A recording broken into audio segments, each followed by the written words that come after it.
slammed the Gulf Coast. 36,000 of the customers there are still in the dark. We're talking about Louisiana, and all but 63 Entergy customers in Mississippi have been restored. They've had their power restored. Most of the outages are in Louisiana, and that's where garbage, debris, and standing water combined with the heat reaching well into the 90s has created a terrible stench. We're hearing about swamp rats also. We'll have a story on that later on tonight. Chris is standing by. He has more on the weather situation, how hot and humid it has been here across the Gulf Coast. Chris?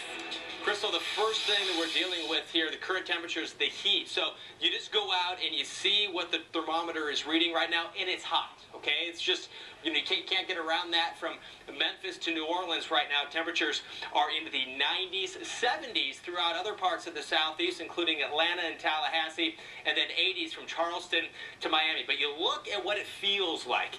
You factor in the humidity, and right here from Memphis to New Orleans, where we've had a lot of rain because of Isaac, a lot of moisture in the ground that gets up into the atmosphere. And the problem with that, if you are in a mostly saturated atmosphere and you start to sweat, that sweat's not going to evaporate as much. It's not going to go into very moist air as quickly as it will into dry air. And the problem with that is that the evaporation is a cooling process. That's what cools you down. That's why it feels so much hotter. And here's some of the rain that has been falling throughout portions of the southeast. You're looking at Florida and southern Alabama. In just the past 6 hours, we've seen the bulk of the rain shifting to the south. If you're watching us here on Weather Center Live last night, we were tracking some very heavy rain and flooding around Pensacola and to the west of Montgomery. This whole area had that very heavy rain. Now it's moving to the south. This is the remnants of Isaac. So Isaac's still lingering around, causing some big problems with this heavy rain and the threat for some more flash flooding.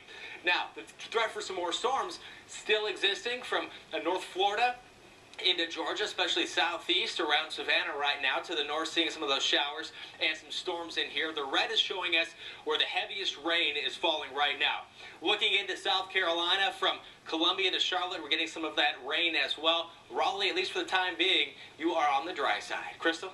Well, there can be positive and negatives with every storm, and for farmers in the Midwest suffering through this summer's historic drought, the remnants of Isaac seemed like a godsend.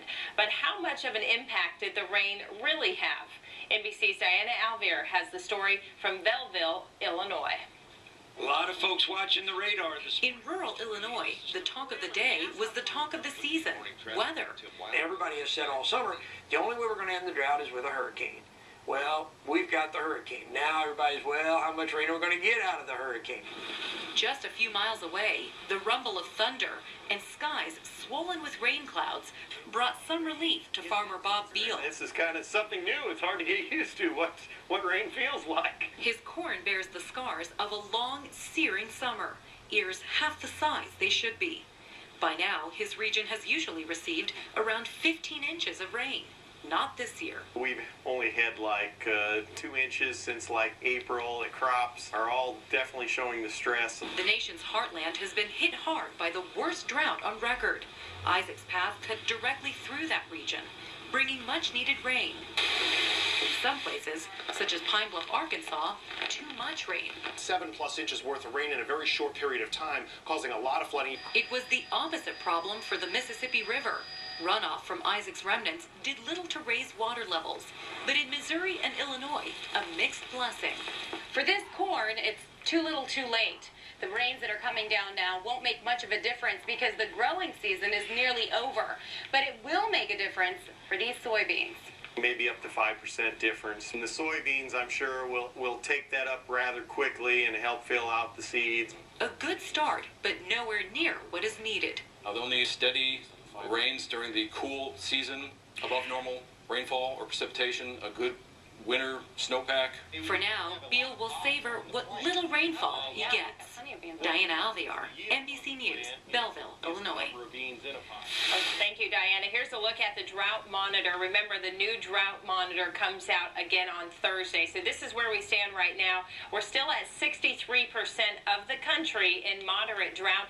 The exceptional drought category, where you see darker shades of red on the map, we're still at 6%. But remember, we've had some rain, not for everybody, especially the nation's heartland, kind of missed out on that with Isaac. But in Arkansas and Missouri, we may see some benefits. We'll have that for you on Thursday.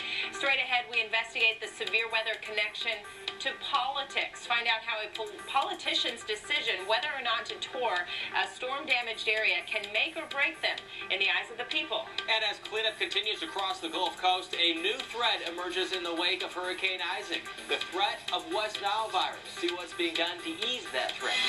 And make sure you tune in to the Weather Channel Prime Time. Catch Turbine Cowboys. That's at 8 o'clock Eastern, followed by Iron Men at 9. And we'll see you right back here at 10 Eastern on Weather Center Live.